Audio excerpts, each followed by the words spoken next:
I was pretty sure I knew who I was gonna become when 2026 rolled around, and I had big goals for that year, for this year coming. I remember in the mid of January, I entered a pretty quick relationship that ended a week or so ago, and as of filming this video, that relationship lasted 3 months, and feel like I kind of recount I really wish I had taken my time with that relationship and learned, and at least I came out of it knowing what I don't want in a partner, with a clearer idea of what I actually want.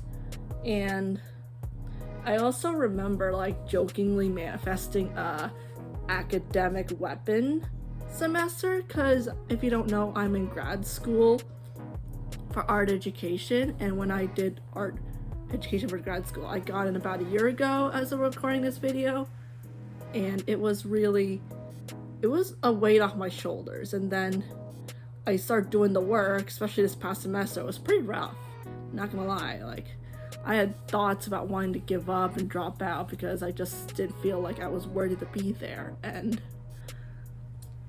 yeah, it's kind of like the imposter syndrome coming in. Like, it's just like you doing so well, and yet you still don't feel like you're good enough to be there. Like, and I also felt like I didn't quite fit in with the people for quite a time because I couldn't quite relate to them. I always like end up looking at them and I'm like, how are they so mature and what the hell am I doing? So that's kind of what made me feel isolated during that time. And it was pretty rough, I'd say.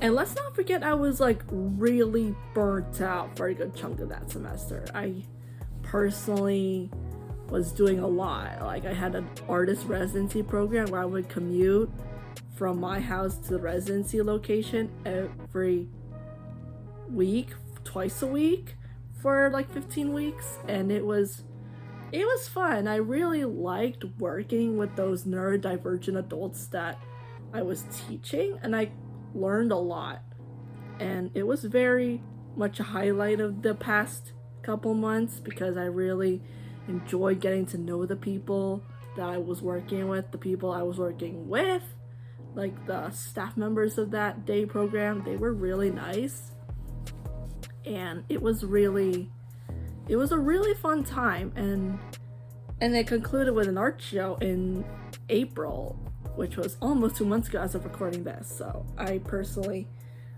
really remember doing something really good. Like,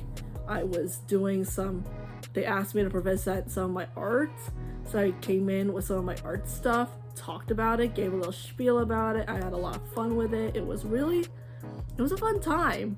And then and the vibes were so immaculate. Like, people were so supportive, they were very nice. I really liked being there, and it was like a big hurrah. We watched High School Musical just to get like people hyped, because my theme of the show was based on High School Musical, and the title was based on High School Musical, so there's like a High School Musical motif going around. And it's just, I really miss those people if you think about it, and it's been like 2 months and I'm missing them so bad. Anyway, I don't want to be a complete Debbie Downer, but I do feel like there have been some wins in the process, like, not to mention the aforementioned art show I talked about. I remember there was one lady who came up to me and told me I was very aspirational. She asked for my socials. She was very, very, very supportive, and I really liked, and that really flattered me. I also got interviewed, and I have yet to find that interview because it's so hard to find. I think it might have been a live plugin, but who knows. I also got an article published about me in regards to the residency and art show, so that was really cool, and that was pretty cool. And then on the grad school side of things, I got an A+ and an A- in both of my classes I took this past semester, which is like, oh wow. I was not expecting that, honestly, probably because I was so burnt out, exhausted, and burnt and like out of it for quite a time. So for a time I was like going through an emotion, so I was kind of glad to see that my life is going where I really think it's going, you know? And let's not forget, I finished part 3 of Shatenu about a month ago or so, and I just started the 4th installment, so that's really good. And to think that I was actually revamping this starting about a year ago, and look where I am now, like, damn. And yeah, that's pretty much the bulk of the wins for this section, so who knows what the next couple months will bring. And I really shouldn't be so hard on myself. Like, I know I can be very hard on myself because I come from an Asian family that emphasizes success, like immigrant families, am I right? And I should really put myself more grace, give myself more grace, because I shouldn't put so much pressure on myself to do everything. Like, I'm not Supergirl. I can burn out like the rest of y'all. So, as much as I hate to admit it, I'm not a superhuman. So, it's just really important that I get that out of the way. And I think I'm gonna try and work on, like, more self-esteem stuff. Like, I've been seeing a therapist who's been wonderful for me, and she's amazing. I started seeing her last summer. I love her, and she's been helping me make loads on my self-esteem and learning a lot about myself and other stuff and my traumas, unpacking that. So that's definitely a win right there. It's not easy, but what is easy?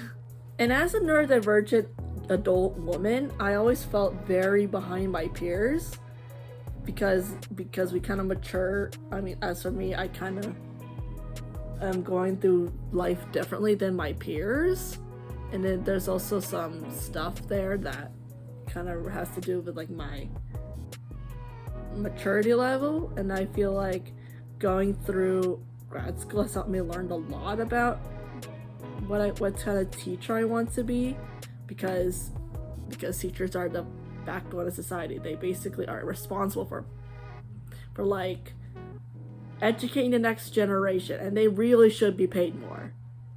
Yeah, I said it. And then I think I don't really think I want to be so hard on myself. I also want to give myself some grace where grace is due.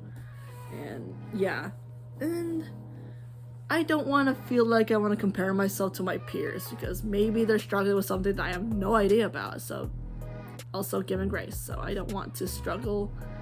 I don't want to, like, put them on a pedestal when they're probably struggling just as much as I am, because grad school's not easy. I'm gonna tell you right now, it's not. And from what I remember, I don't think I want to be with someone who doesn't value my ambitions. Like, I don't want to be with someone who doesn't value my ambitions, my life goals, my this, that. I'm a very career and ambitious woman, like, and I don't want to compromise that part of myself like I did in that relationship. So yeah, it's not quite New Year's 2027, but who said it has to be?